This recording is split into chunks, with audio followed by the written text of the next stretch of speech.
start from the window story above the masthead. $800 million loan. World Bank clears air, says decision to draw down facility rests with incoming government. Reiterates call for elimination of fuel subsidy, advises incoming government to be decisive and engage with stakeholders. Yes, the country director of the World Bank, speaking exclusively with this Nigerian newspaper of record, has cleared the air. And I'm sure many Nigerians will have some relief that indeed it's not the Buhari administration that is going to disburse that amount of money right now. Now, according to the World Bank country director, the approval being sought is ahead so that the next government, the incoming government, come May 29, we have this fund at its disposal when and if it decides to remove the fuel subsidy. And of course, urging the incoming government to be decisive on this matter of fuel subsidy. Yes, I think the good news here is that the current administration wanted to put this $800 million into distributing it to 50 million Nigerians who are very poor on a basis of 5,000 naira per month. I don't know for how long that will sustain a poor family of at least husband, wife, and not less than 4 children, as we see at that level of family. Now, we hope the incoming government will look for more creative ways to use $800 million loan to bring succor, relief to Nigerians who will suffer some hardship as a result of bringing the fuel subsidy regime to an end. Now, the lead story of these day newspapers, Buhari has been bumpy 8 years, but we have built foundation for prosperous Nigeria, says nation electorate now maturing, advises elected officials to deliver or be shown the way out. Konjo-Iweala, Amina Mohammed Saraki, David Green, Ilumelu, others task incoming governors on economy, good governance. Yes, the president, in the twilight of this administration, at every opportunity, restating the fact that 8 years he has done something, even if many Nigerians think otherwise. But laying the foundation for a prosperous Nigeria, even Rufai today, having analyzed the problems within the country, Rufai said, I see hope. Yes, yes, it's like you two, you have keyed into the renewed hope mantra. You see hope. Yes, but talking about the Buhari administration, on all counts where it promised its 3-point agenda at the beginning of 2015 when it took economy, fighting corruption, security. I think the jury is out there for everybody who wants to analyze this government, whether it has done so much. Of course, the average Nigerian family, the wives who go to the market, the husbands who dip their hands into the pocket only to discover that there is a pandemic of empty pocket, as Ruben will put it, they will also give their verdict, whether the president has done well in 8 years in running this country. But, of course, there are areas where the government can say, yes, I did this, I did that. The railway, rejuvenation of the railway, the second Niger bridge, of course, reducing this insecurity in the Northeast. Unfortunately, there's widespread insecurity, whether it's in Kaduna, in Katsina, the president's home state, Zamfara, Niger State, and many other places in the country. Now, we move on to the Guardian newspaper. Uncertainty over $2.3 billion Siemens deal as grid collapses 99th time under Buhari. That is another area where After all the money spent, the national grid still collapsing. After all the deals concluded or not concluded, we still have this problem. I'm sure the Buhari administration will also speak to that, because the situation of power, a critical infrastructure for development, for manufacturers, for investors coming into this country, because you don't come and invest in a place and you turn your company, your small company, into a power generating company. It's not how it is done elsewhere in the world, in other climes where things work better. But here, we still have this issue of power. Now, of course, in the front page of The Guardian, Buhari Lawan hailed Hilda on world record feat. Yes, Hilda Bassi, the young lady who has written the name of Nigeria into the Guinness Book of World Record for cooking for the longest hour. After all, if we don't put that on the map, we have nice cuisine across the country, whether it's in Calabar, where you have a dika afang and other delicacies. Pankukwo. Yes, Ruben. I know, you won't forget. And or it's in Delta, where you have starch and ovo soup, starch and fresh fish banga soup. No, I like dry fish banga. Oh, you like dry fish? Yeah. Okay. Try like fresh fish or boku fish, the real one, and you see the difference. I don't like fresh fish. And or in Yoruba land, when they give you that special ewedu gbegiri, a foriro with hot black amala.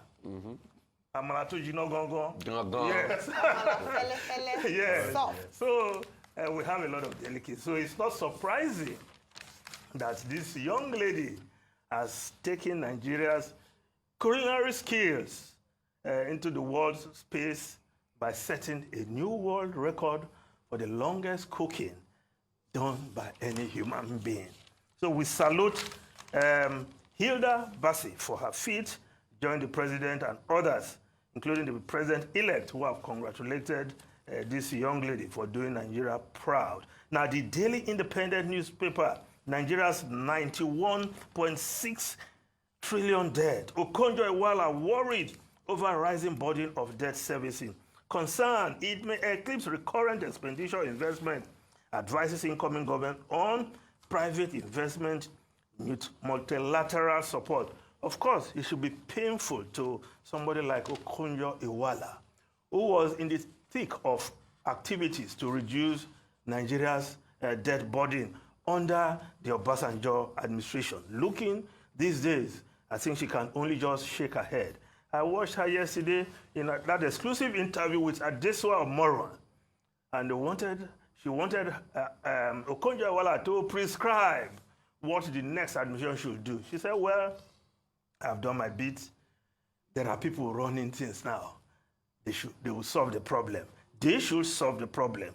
I think she's also a diplomat, if you will, right now in a position as the DG of the World Trade Center. Now, World Trade Organization, sorry, thank you, Rufai. Yes. Then the leadership newspaper, avoid debts, pay salaries, or fail, Okonjo-Iweala tells governors. And of course, that induction for newly elected governors, which took place in Abuja yesterday. The Punch newspaper, Tinubu's inauguration, military, IG, warn troublemakers as court hears anti-handover case. Well, cases that are in court, the justices will deal with that. But that is not enough to warn people. But if the military, the police, they have intelligence of people trying to foment trouble anywhere, I think those people should be apprehended and made to cool their heels and face the law. But a general warning also has a way of making the atmosphere tense ahead of the handover date.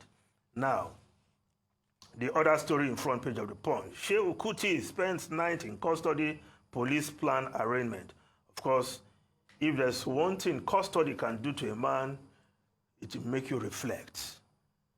I hope Shehu Kuti is reflecting on his actions. And when he gets over this, he will be a better man, perhaps a more sober Nigerian. Yes, you can be an activist, but to raise your hands against an officer of the law the way he did in those videos, of course, he's in police custody, and we hope his issue will be resolved. If he has to be punished, so be it, because that cannot be a good example for the young ones to copy, that Shehu did it and got away. So some people may be tempted to try it some other time. Now, the Daily Sun newspaper, U.S. slam visa ban on election riggers, unveiled their identities, Nigerians urge. Yes, we've been hearing of this kind of, U.S. will ban, U.S. has banned some high-profile people. Well, it would have been a good thing to just name these people.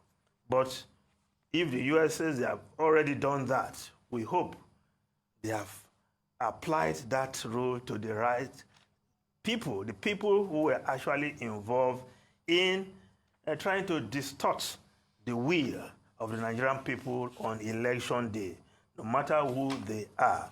Well, you say, whether some of these people, do they really bother whether they go to the U.S.? After all, there's Dubai. They will go to Dubai. They will go to U.S., to U.K., where they also have property and can just go there and cool off.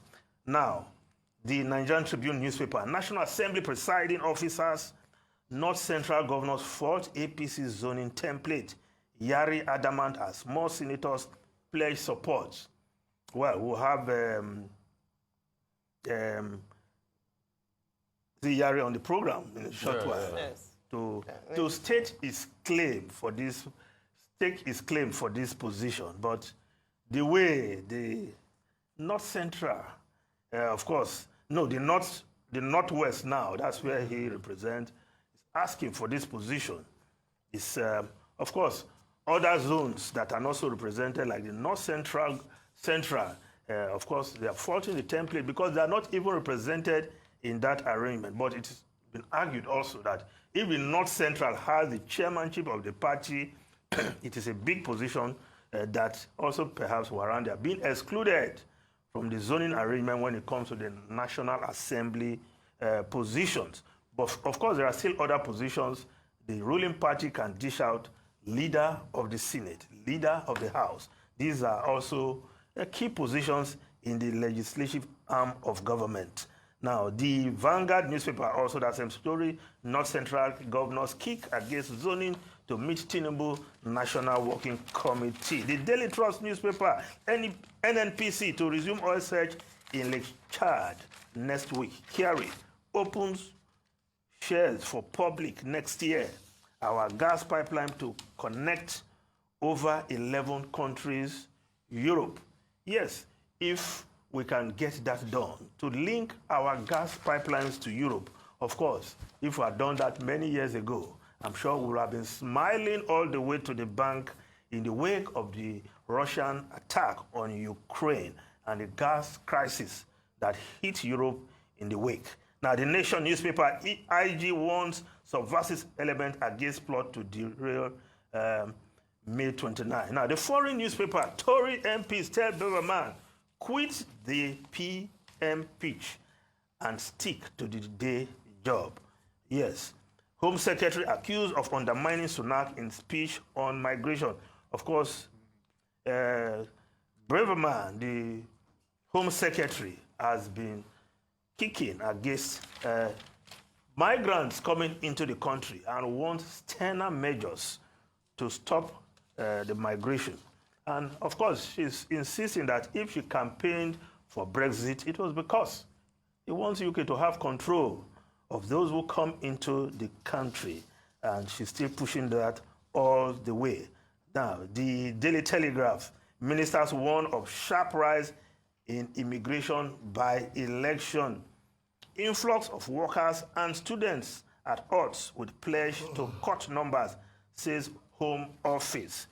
Now, the Financial Times, Erdogan on course to retain power as Turkey election heads for runoff. Yes, Erdogan, incumbent wins first round, outcome defies opinion poll, stocks and currency decline.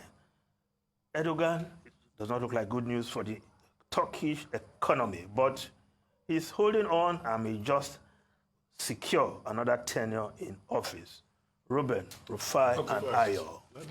Let me start with the statement by Anthony Blinken on Monday, Secretary of State of the United States, that look, some Nigerians have been blacklisted from getting visas to come to the United States because of the destructive role that they played during Nigeria's recent democratic elections. On the surface of it, yes, the Americans are trying to do for us what we're not able to do here at home, helping us to further strengthen our democracy by indicating that there will be consequences for bad conduct and that the American system does not encourage the kind of bad conduct that we saw during our elections. Our expectation will be that we also have a very strong self-correcting mechanism at home so that the provisions of the law can be applied against those persons who snatch ballot boxes, those persons who frustrated free choice, and those persons who, behaved in a manner unbecoming of persons within a democratic dispensation. However, I share the view of those persons who insist that, look, it would have been better for the Secretary of State, U.S. Secretary of State, to name and shame those persons. I hope that the U.S. Embassy here in Nigeria will avail us of the opportunity of access to this list, publicly presented, because, we are here, we know the people who behave badly. There may be some missing names on the visa restriction list that concerned Nigerians may want to add or recommend as addition. As I sit here now, I can just reel off some names. But when concerned Nigerians have not released their own list, why are we waiting for others to do it for us? That's why I said what we cannot do for ourselves. It's good that others are doing it for us. And you recall that at the time, the UK, the US, Australia, other countries also said that there will be sanctions for persons trying to frustrate the progress of Nigeria. It's at least a good thing that some people are trying to help us, sanitize the environment. The other issue that you brought up, which is the World Bank chief in Nigeria, Chowdhury, speaking yesterday and saying that, in fact, the $800 million that Nigeria is looking for was, in fact, approved in December 2021, that it is not new. It was part of a request from Nigeria, asking for a facility to support the National Social Investment Program, which has been Social Safety Net Program, which in any case has been very controversial. But the board, the World Bank board approved that, but Nigeria has not drawn down on the facility. So that clarification is important because many Nigerians are under the illusion that that money has already been collected and pocketed. The main point that Chowdhury made is that, look, it is for the next administration to take the decision to draw down on that facility. But of course, it will also require the endorsement of the National Assembly. Hence, President Buhari has written to the National Assembly to grant his approval, some kind of sovereign, endorsement, which will strengthen the hands of the World Bank, and which will be in keeping with the procedure, for drawing down on facility. But the decision to draw down on that facility will be that of the incoming administration. So clearly, the Buhari administration has cleverly dodged the responsibility for acting on fuel subsidy removal. I guess because of what President Buhari himself said earlier when he granted an interview to Bloomberg, when he talked about the consequences of the removal of subsidy. However, everyone seems to agree on the fact that the subsidy regime is unsustainable. And this was the main point made by the World Bank chief in Nigeria. And he made a point that if the new administration does not remove that subsidy within 3 months, that Nigeria will find itself in very serious fiscal crisis, and that the only option that will be available will be through ways and means. The same ways and means that we have been complaining about that has been conducted in an illegal manner, contrary to the Fiscal Responsibility Act and also the CBN Act, Section 38 thereof.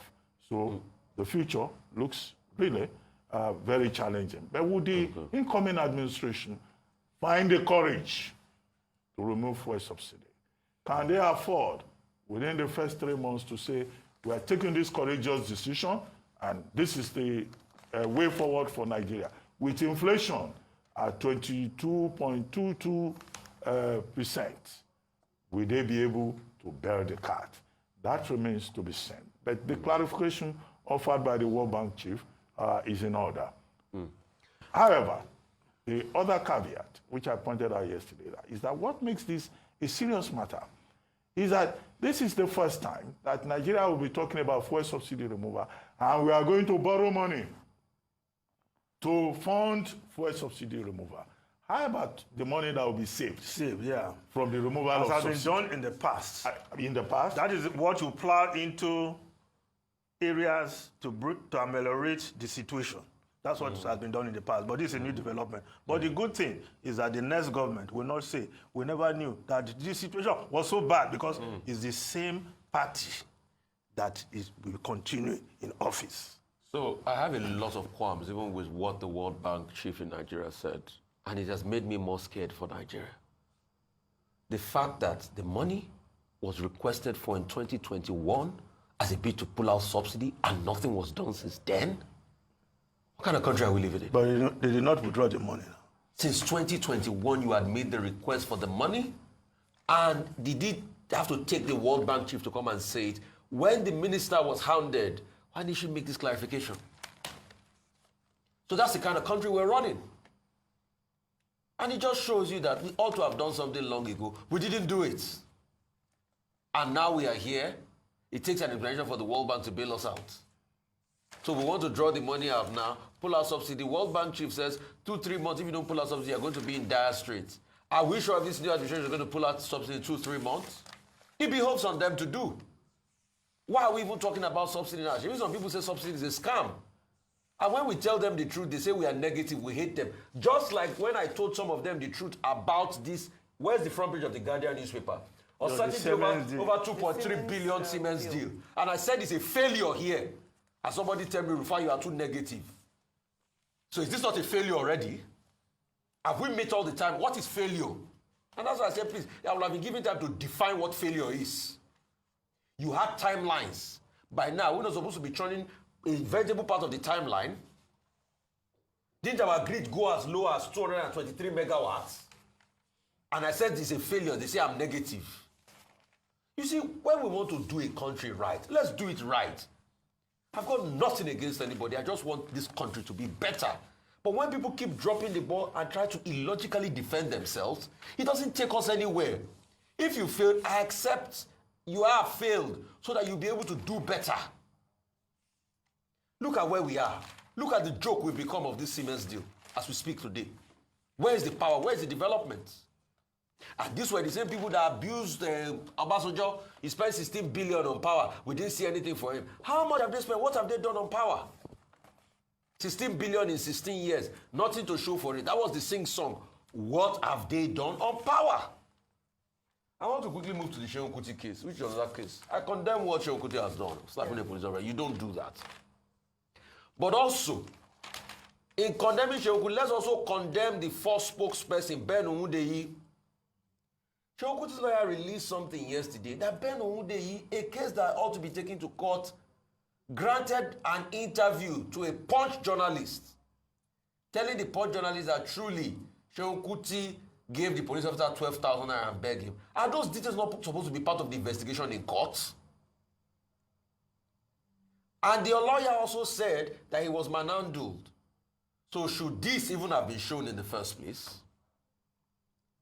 Dr. Abati, you people are the lawyers in the room. Should this be shown? Should this mugshot should be in public glare as we speak today in the first place? Because you see, we live in a country where everybody is so lawless. And that's why I said, in the bit of between yesterday and today that Seun did that, I condemn what Seun has done. No. All of a sudden, the Nigerian police has become a saint, Abi. But is this representation of the law? Should he be handcuffed the way he was handcuffed? But if he has slapped a policeman before, Do you know whether I can slap a policeman? So, the prospect of doing it again. And that's why I'm saying I totally. Maybe that's why they put the hand in. And that's why I'm saying I'm totally condemning what he has done. Don't get me wrong. But two wrongs can never make and it wasn't one right. slap, according to those who saw the Two original wrongs can never make a right. In this country, the moment we believe that two wrongs can make a right, we will have a country of so much wrong, and that's where we are in the country of a wrong now. What the police has done in So parading him, there is a law against parading criminals. That's it. And look at it. So alleged criminals in Lagos State. It's even making in headlines. And it was the same police that released that picture. So should that have been released to the public in the first place? I've never said what Shehu did was right. Please don't get me wrong. He was wrong in what he's doing, but is the police too doing any better? So the same fight that we're fighting against Shehu, that I say, okay, Shehu infringed on the police right, is this any better that the police is doing? Is this any better? So do two wrongs end up making a right in Nigeria? The day it does, let me know. I think it's you, Kuti, or anybody else. You know, the argument isn't there. Don't parade suspects. Yes. A person arrested for a misdemeanor or a felony is considered innocent until proven guilty. But here in Nigeria, you know, you are judged guilty even before you go through the justice administration system. And that's why you see even armed robbers. So it's not because it's Shehu Kuti. Even parading armed robbers, parading kidnappers, no. The proper place to go is a court of law, where the rights of the person under Section 36 of the Constitution, which talks about fair hearing, you know, would then, you know, kick in. So that's the point that the lawyer, Fushika, first we were told it was Falana, but it was Fushika that issued a statement saying that the rights of his client, you know, are being violated. Yeah. But there'll be a lot to learn from this. But of course, as we pointed out yesterday, citizens are not supposed to attack policemen. If that were to be allowed, there will be anarchy. Absolutely. I believe that the police is just feeding to the sensationalism of this case because of the figure involved, this issue, Anikulapo Kuti. But I'd like to draw our attention to the story on the special Federal Executive Council meeting, which held yesterday, presided by the Vice President, Professor Yemi Osinbajo, where they say that 40 out of 47 memoranda were considered. The concern here is what we have talked about in terms of memos being approved and projects being approved. So one of the things they talked about was the NPower, that the Minister of Humanitarian Affairs, Disaster Management and Social Development, Sadiya Umar Farouk, said they had approved. And that approved billions of naira to train for the Batch C arm of NPower, which would run for the next few months to train Nigerians on the life skills. What has been said about the NPower project is with regards to accountability. A few days to the end of this administration's tenure under which NPower came to be, they are approving billions of naira to continue a project that we haven't seen full accountability, and there have been gray areas in terms of the beneficiaries. Even though she mentioned during the meeting that they had, you know, recorded successes, it's not just successes we want to hear. We want to see data. We want to see the lives that have been improved. It is very easy. They would have registered people. We have people on the social register, and they would have gone through training. Can we get accountability of the monies that had been expended previously? Beyond that, another interesting take was that the Minister of Aviation, Hadi Sirika, had also got assured the meeting that Nigeria Air will fly before 29th of May. I find that quite curious because when we make statements like this, how will this happen? No, but he's giving you assurance. Won't you wait? Well, that's why Do you know whether that's the plane that will take President Buhari from Abuja to Daura? That's why I'm questioning that. Nigeria Air will fly. Wait, it's not May 29 yet. Be patient. All right. By the way, Dr. Bati was right when he said, when the Minister of Works and Housing had said that Lagos-Ibadan Expressway would be completed before the end of April, you'd question that validity. Just to mention, because when public servants make statements, we must hold them account to the statements they make. You can't make careless statements and just say, oh, it will be ready by this time if you won't. That also you would increase the deficit of trust that we already have. Then finally, I was going to talk about the government kicking against move to hold doctors' migration. Remember that bill? Yes. Where we had the representative come on here. the Minister of Labour and Employment has said it goes against extant laws. So the federal government themselves are kicking against it, that it should not hold water. Just to give an update on that particular bill that is being promoted in the House.